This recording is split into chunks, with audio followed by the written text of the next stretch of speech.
Shalom saudara-saudariku yang dikasihi Tuhan, para peserta SPK. Saya ini kita memasuki pelajaran seri Kristus 1, yaitu keuangan yang merdeka. Pertanyaannya adalah, apakah Anda ingin terbebas dari permasalahan keuangan? Apakah juga Anda terlibat dalam hutang yang banyak? Yang Tuhan ingin adalah kita mempunyai keuangan yang merdeka. Apakah prinsip-prinsip keuangan yang merdeka menurut Alkitab? Prinsip keuangan merdeka yang pertama yaitu setia mengatur, dari Lukas 16 ayat 10 sampai 13. Ayat ini mengajarkan kita untuk setia mengatur hal-hal yang kecil, termasuk dalam keuangan kita. Ketika kita berhasil mengatur keuangan yang diberikan Tuhan, maka Tuhan akan memberikan berkat yang lebih besar lagi. Seberapapun berkat Tuhan yang diberikan kepada kita, besar, kecil, aturlah itu sesuai dengan prioritas. Utamakan hal-hal yang primer, seperti mencukupi kebutuhan sehari-hari, membayar sekolah, dan kebutuhan yang lain.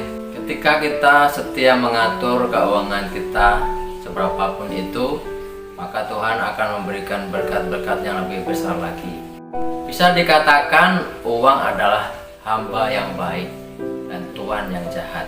Ketika uang kita atur sedemikian rupa dengan baik, maka itu akan menjadi hamba kita dalam melayani kita. Jika kita tidak bisa mengatur uang, maka kita akan menjadi hamba uang dan kita diperbudak olehnya. Prinsip keuangan yang merdeka nomor 2 yaitu setia menerima, dari 2 Tesalonika 3 ayat 10 sampai 12. Ayat ini berisi peringatan Rasul Paulus kepada orang yang tidak mau bekerja. Hendaklah ia jangan makan, karena orang seperti ini tidak tertib hidupnya. Karena dengan bekerja kita akan menerima berkat dari Tuhan. Kita harus percaya bahwa Allah adalah sumber berkat yang sejati. Kita menerima berkat dengan doa karena kita mengandalkan Allah. Jangan mengandalkan kemampuanmu sendiri, kekuatanmu, kecantikanmu, kepandaianmu, bahkan yang lainnya. Kita menerima berkat Tuhan juga dengan kerajinan, karena itu adalah tanggung jawab kita. Sebagai anak-anak Tuhan, kita harus rajin dan bertanggung jawab. Pekerjaan apapun yang Tuhan percayakan kepada kita, kita harus melakukannya dengan penuh kerajinan. Kita menerima berkat Tuhan juga dengan kreativitas, karena Allah yang memberikan kita hikmat, ide, gagasan, bahkan prinsip-prinsip Allah yang bisa kita terapkan dalam pekerjaan dan usaha kita.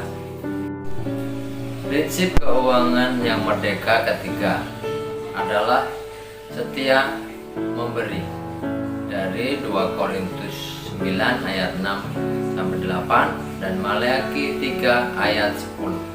Dari 2 Korintus 9 ayat 6 sampai 8 mengajarkan bahwa kalau kita memberi sedikit, kita juga akan menerima sedikit. Kita memberi banyak, kita juga akan memberi banyak. Terlebih kita memberi harus dengan sukacita, bukan dengan paksaan. Karena Tuhan mampu memberi tidak hanya berkecukupan, bahkan berkelimpahan. Dari Maleakhi 3 ayat 10 mengajarkan kita harus mengembalikan persepuluhan yang adalah milik Tuhan. Kita bawa persepuluhan kita ke rumah Tuhan untuk digunakan sebagai pemenuhan kebutuhan rumah Tuhan. Dengan kita mengembalikan persepuluhan kita, maka Tuhan akan memberkati kita dengan melimpah. Dalam memberi ada 2 jenis pemberian. Yang pertama, persembahan persepuluhan, merupakan materai bahwa milik kita sepenuhnya akan menjadi milik Allah. Persepuluhan adalah 10% dari total pendapatan kita. Pendapatan kita bisa berupa pemberian dan penghasilan kita. Yang kedua, persembahan khusus. merupakan investasi iman bagi kerajaan Allah.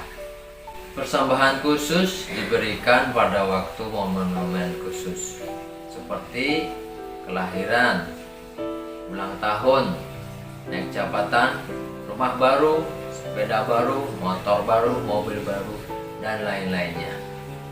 Jadi persembahan persepuluhan seperti pagar yang melindungi ladang kita, dan persembahan khusus seperti benih yang ditanam untuk menghasilkan buah. Jika kita setia melakukan ketiga hal di atas, yaitu setia mengatur, setia menerima, dan setia memberi, maka kita akan melihat bagaimana Tuhan akan mencurahkan berkat-berkat-Nya melimpah atas hidup kita. Tuhan Yesus memberkati.